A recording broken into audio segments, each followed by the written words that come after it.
Powered by the Inside the Birds podcast. Now, live from inside the Matt Black Kia Studios. It's Football at 4. Football at 4 is powered by the Inside the Birds podcast. It's brought to you by PropSwap, America's sports betting marketplace. Sell your sports bets and take your profit. Find out how. PropSwap.com. Download the PropSwap app today. Andrew DiCecco's here as we look back at championship weekend, ahead to the Super Bowl. The Senior Bowl is coming up as well. I know Andrew will be heavily invested into that. We've got free agency on the way. We've got plenty to get into on this NFL Football at 4 on this Tuesday edition here on 97.3 ESPN. Andrew DiCecco is here. Let's talk a little football. Andrew, what's going on, man? How are you? Hey, Mike. Doing well. Yourself? All is well. A championship weekend. I guess it lived up to the hype. We had two great games. Let's look back a little bit and get your take on, really, I want to start with that AFC Championship game because what I think really happened is Brady retires, and we saw maybe the next, Brady. We talk about Allen and Mahomes. Throw Joe Burrow in there, too. It feels like we have really that next generation of rivalry that just emerged in that game on Sunday.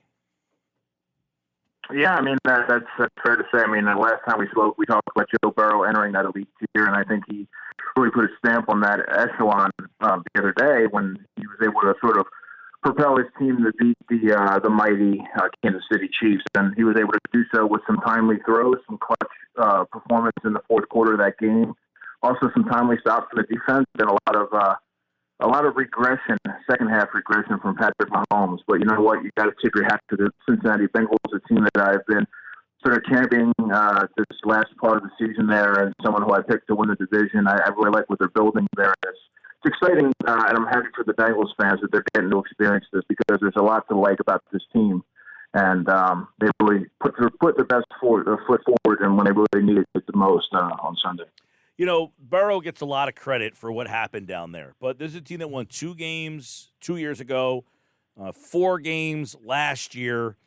We always talk about, Andrew, when we're watching the divisional round, championship round, and we say, man, my team is nowhere close to what these teams are. Well, I'm sure Cincinnati didn't watch the playoffs last year thinking we're close. So while they got Joe Burrow, what else were they able to do to go from 2 to 4 to Super Bowl?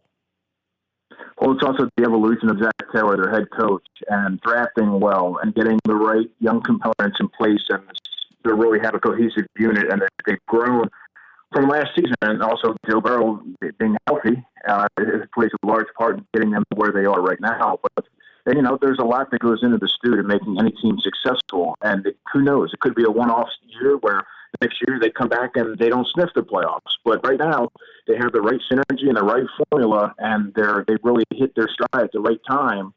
And they have a lot of young pieces in place to keep this consistent for a long time there. So I think it was more so just everything coming together at the right time. And Zach Taylor taking a step forward in his coaching progression, and that's why they are where they are. They're a game away from being Super Bowl champions, which seems crazy to say. It really is. The Cincinnati Bengals in the Super Bowl, first playoff win in 30 years. So it can be done. You can turn the team over pretty fast here. Let's talk a little bit about the makeup of the team too. I mean, I want to look at the defense because I really feel like if you go back to that game, Burrow made some key plays. But the defense, I thought, won in that game. They were able to shut Patrick Mahomes down in the second half, gave up 3 points. The makeup of that defense and why the defense was so important. Well, it's a combination of key free agent acquisitions like Sam Hubbard, who wasn't on the top of many teams' lists. He's just a player that fit their scheme pretty well. Had a very timely sack there at the end of that game to really give the Bengals the opportunity to pull this off, set forth a sequence of events for them to allow them to do so. But Eli Apple, he's a journeyman corner. He just fits what they do, and he really sort of adapted to the culture and to their scheme quite well. And sort of like the Patrick Robinson type signing when the Eagles brought him in 2017. Just a player that, for whatever reason, it didn't really work out at their other stops, but it's the right time and the right place. And, Jesse Bates, one of the best young safeties in football. Logan Wilson, the linebacker. It's just that was a great draft pick and someone who I thought the Eagles should have considered in the year in which they took Davion Taylor, the linebacker from Wyoming, Logan Wilson. So it was just a good combination of talent and scouting, and that's, it's just a good makeup, and that unit really just blends on that side. And then offensively, on the offensive line, they did address it in a couple of Jackson Carman, obviously, from Clemson, was their second-round pick, but they still have a long way to go in that area. Running back, Joe Mixon is really one of the more talented running backs in football that we haven't had a chance to put his stamp on that mantle because of the offensive line play. Kind of like what you're seeing with Najee Harris with the Pittsburgh Steelers. The yards per carry don't really indicate the talent level that they have because of the offensive line.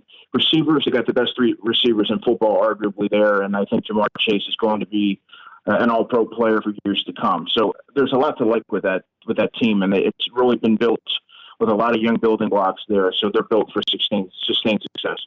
Yeah, you mentioned the wide receiver room, and they got T. Higgins. He was picked, of course, after Jalen Reagor, picked number 33. They went and got Chase this year in the draft, and Tyler Boyd, who's another one. I mean, they have three legitimate weapons there. Mixon, great point there. This is a team that really needs a lot of offensive line help, but they're in great position. They've got the weapons. They got to the Super Bowl with an offensive line that's a liability, and that doesn't normally happen. Like, usually you win in the trenches. They've been able to kind of buck that, and I think that speaks to how good Burrow is. Because I talked about yesterday, Andrew, like, we all think Daniel Jones is what he is. Most people think he stinks or he's not any good. Who knows what Daniel Jones would be if he had an offensive line? He just has never been afforded that. And to me, that shows you how good Burrow is that he has been able to succeed behind what is really a liability of an offensive line. Well, it ties in with high-level quarterback play, but it also helps to have a Jamar Chase, a T. Higgins, a Tyler Boyd, a C.J. Uzomah, who unfortunately got hurt in that game, but he's really one of the more underrated starting tight ends in football. The running backs, they have Samaje Perine. He had a big touchdown in that game, so he's a good complement to Joe Mixon. So it helps to have a lot of pieces around you in order to be successful, and he's able to make plays in spite of having a porous offensive line in front of him. But yeah, Joe Burrow he's crept into that elite status, and he's won everywhere he's gone, and he's really you talk about someone that won a national championship, the Heisman Trophy, and now is on the doorstep of winning a Super Bowl in his second season. That's pretty incredible. The Bengals are there. His second season, yes, he was 2-7-1 as a rookie. He got hurt, missed. Remember, he's coming off ACL surgery, Andrew, because if you remember, guys like Tom Brady, his worst season was the year after ACL. Donovan McNabb, his worst season after ACL. Joe Burrow's coming off ACL surgery. So he might only be getting better and better. We might just be seeing the start of what could be a special run.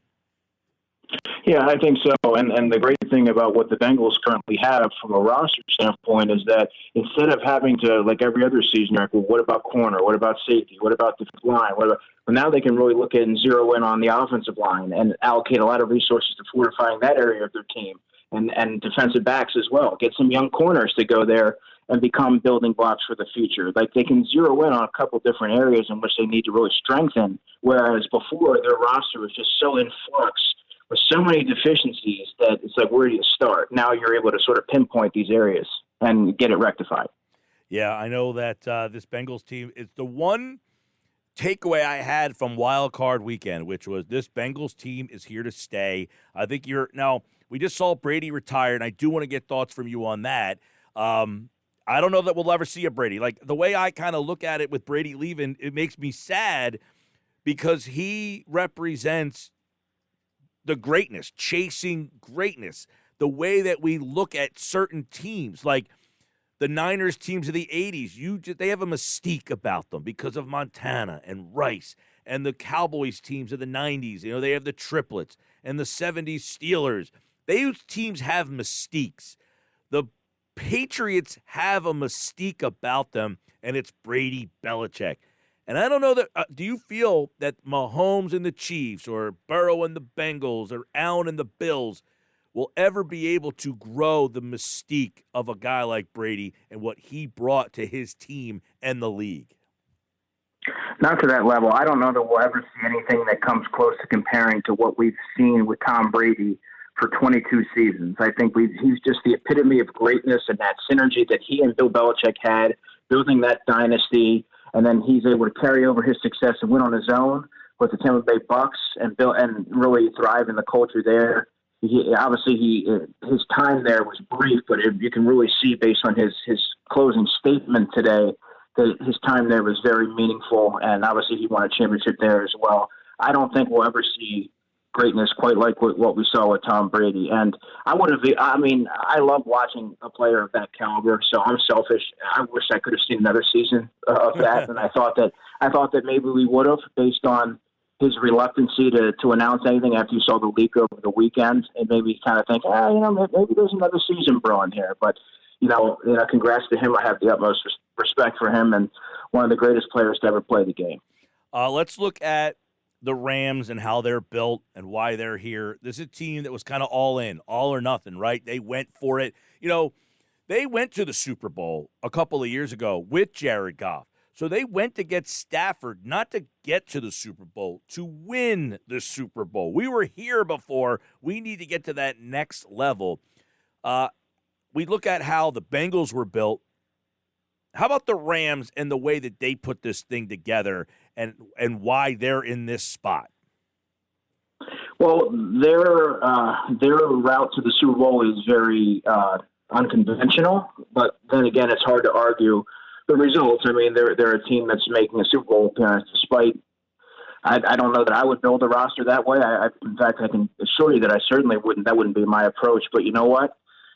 They don't have a lot of homegrown talent to hang their hat on. They have a lot of free agent acquisitions, a lot of high-priced veterans, and they were sort of all in this season. There was no big they weren't really trying to hide the fact about that. And there was a lot of pressure on Matthew Stafford when they brought him in. He was brought in to be the guy that was supposed to, push. They helped them push all their chips in and say he's the guy that's going to be able to win a Super Bowl for us.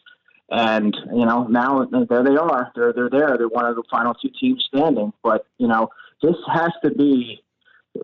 They have to see it pay off. They have to see everything come into fruition here in order for it to be deemed a success. Because if they fall short, Mike, this is going to be a very long rebuild process, and it could be a very long time before you see the Rams become relevant again.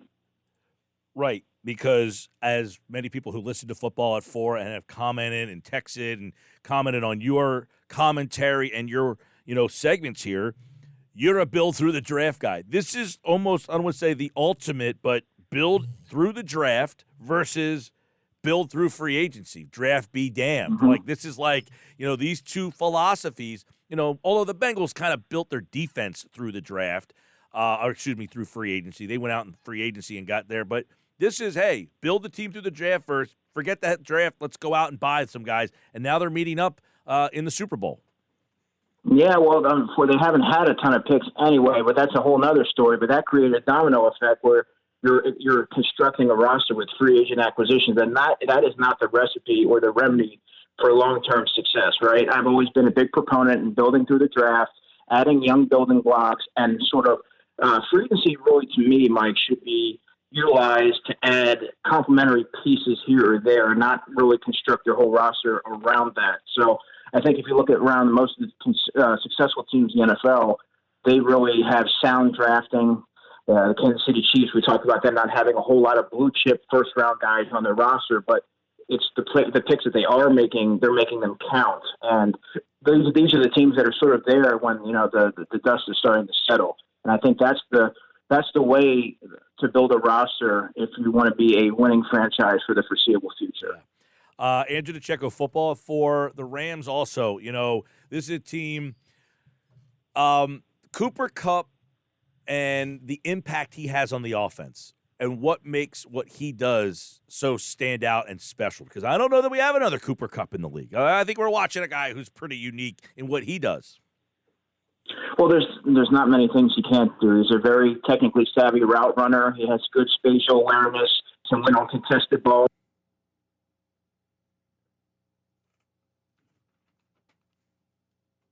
Looks like we lost Andrew DiCecco. We'll see if it's something with the phone lines here. We'll try to get him back on board here on the Sports Bash Live on 97.3 ESPN. Andrew, it's funny because Cooper Kupp, we were talking earlier about Brady and what he did with Welker and Edelman. And, Troy Brown was another slot guy who was able to kind of do some things, work the middle. Kupp is all those guys and more. And part of it is the way the offense utilizes him. You have Josh McDaniel and what he did with those guys and what Sean McVay has been able to do. Let's bring Andrew back in. He was given a very good description of the impact of Cooper Kupp and kind of his uniqueness in this league. Go ahead, Andrew. Yeah, well, he's someone that can affect all three levels of the field. Teams have to respect his speed. They have to respect everything, his spacing, his feel for finding the soft spots in zone. There's just so many things that he does well, and he's taking gradual steps to becoming one of the probably, I guess you could say, arguably one of the top 2 or 3 receivers in football, and that's sort of been he's laid the foundation, and he sort of built on that over the past few seasons, and now you're seeing everything come to fruition. And it's a shame because Robert Woods is one of my favorite receivers in football. I think he's actually one of the most underrated wide receivers in football. He's not going to be afforded the opportunity to play in the Super Bowl, but I thought that him and Cooper Kupp formed one of the top wide receiver tandems in the league. Yeah, people who were like, where did Cooper Kupp come from? Well, he played college football on a red field, which is a hideous field. Do they still use that out there, Eastern Washington? Yeah, they do. Awful. Aesthetically, the most unpleasing thing you ever watched on television. But he was one of those guys, 3rd-round pick, and just kind of, you heard so much. I remember that draft, hearing his name so much, but because he played at a smaller school, he just didn't get the attention, and now here he is. And then how much has Beckham accentuated Kupp in the offense? Yeah, and another note on Cooper Kupp is someone that really saw his draft stock soar after a productive Senior Bowl in Mobile, where he really sort of took off and became a household name. But to answer your question, I think that he complements, Odell Beckham complements Cooper Kupp in that he's able to, Odell Beckham is just, you're seeing a resurgence in him in that he has a quarterback that has the arm to get him the football, can find ways to he's seeing single coverage now because of Cooper Kupp, and they have a good connection, both Odell and Matthew Stafford, that they're building on. And I think you're starting to see that it wasn't Odell Beckham that was losing some of his shine. It was the product it was a byproduct of the lackluster Cleveland Browns offense and just the pure dysfunction that they had there. I think when you see him in a competent offense, you're seeing that he still does have some juice to provide to an offense. You're seeing that now. And now he's not the top guy, so he's able to see some single coverage and take advantage of it. We will talk more about guys to keep an eye on. I know, Andrew, Senior Bowl coming up this weekend. We will definitely get some opinions on that. I don't know if you got the opportunity. This is kind of just breaking as we're having this conversation. But former Dolphins head coach Brian Flores is filing a class action lawsuit. And essentially, it's stemming from a text message conversation that Bill Belichick thought he was having with Brian Daboll, who basically congratulated Flores for getting the Giants job 3 days before it was announced, but he actually thought he was talking to Daboll. So Flores is essentially saying that his interview was a sham because Belichick told him that he already knew Daboll was getting the job, although Belichick didn't realize he was talking to Flores. So he has a class action lawsuit filed against the NFL for its hiring practices. And there's been much made about that there's still only one African-American head coach in the league, and Flores is now saying we're getting interviews, but they're sham interviews. Oh, wow. Yeah, that's crazy. Well, no comment on that until I have more on it. Yes, absolutely. There are screenshots of Belichick's text messages. There's already a class action lawsuit that is out there. This is obviously it's breaking news here with Adam Schefter on the TV behind us, but this is all over that Flores essentially is saying, hey, they already knew that they were hiring Daboll and they brought me in anyway. So this is going to get to be a very interesting situation. All right, Andrew, I know we will be talking a little bit more about the Super Bowl next week, the draft, the Senior Bowl, and some of the prospects you're watching. I know Senior Bowl practices are going on. And one name I want to bring up to you because we were just talking about this. There's not a great quarterback, we think, in this class. And back in the beginning of this draft process, the guy was Sam Howell, right? He was like the projected number one overall pick. Do you think that these Senior Bowls, Saturday, 2:30, games like this, will re-emerge a quarterback's name into the top half of the draft? Because it doesn't seem that anybody's being talked about in that top 5. Do you think this draft process will put a quarterback into that level? Top 5 might be a little rich. I think maybe top 10 would be realistic, but I don't know that would be Sam Howell. I think the guy that you want to keep an eye on is going to be Kenny Pickett from Pitt. If there's a quarterback to see his stock sort of skyrocket this week, he would be the guy that I would envision being the one to do so. All right. I bring up Howell because as I'm scrolling through social media here, there's a lot of people saying how he has stood out in the practices this week, and I just wonder, is this the beginning of, hey, Howell was originally the guy, maybe we should take another look at him? I think you're something to keep an eye on. But the draft process is just underway. You're going to hear a lot of crazy stuff over the next couple of months. We'll talk about the prospects and more here on Football at 4. Andrew, all right, buddy, we'll talk to you Thursday. Sounds good. Talk to you.